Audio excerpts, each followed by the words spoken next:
Na aula 29 do curso de Criatividade, Inovação e Facilitação, apresentaremos como priorizamos as opções após o brainstorming de forma intuitiva e heurística, utilizando a regra sem justificar. No processo decisório, temos duas fases. A primeira é a geração de opções, na qual aplicamos o brainstorming, e a segunda é a priorização dessas opções, onde aplicamos a votação. Na metodologia IDM em grupos, geramos até 25 opções por meio de brainstorming e, através de votação, priorizamos 5 delas. Lembrando a regra 80-20, ou o princípio de Pareto: 20% de 25 opções correspondem a 5 opções.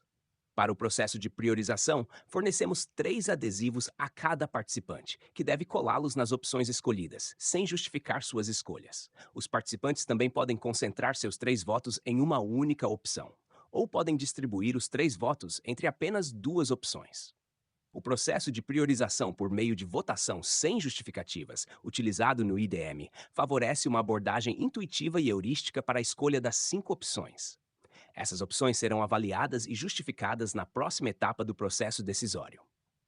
Essa avaliação fornece feedback para os próximos brainstormings ou processos decisórios.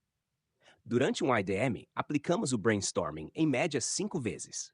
O processo intuitivo e heurístico é rápido, flexível e ideal para desafios ou problemas complexos em ambientes em constante mudança e inovação.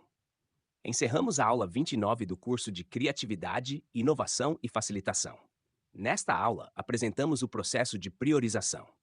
Após a votação, coletamos as 5 opções mais votadas. Como geramos no máximo 25 opções durante o brainstorming, estamos seguindo o princípio de Pareto. Este processo de votação com adesivos segue a regra de votar sem justificar, o que favorece um processo intuitivo e heurístico, proporcionando rapidez no processo decisório, além de fornecer feedback para os próximos brainstormings. Durante uma sessão com o IDM, aplicamos em média 5 brainstormings. Até a próxima aula!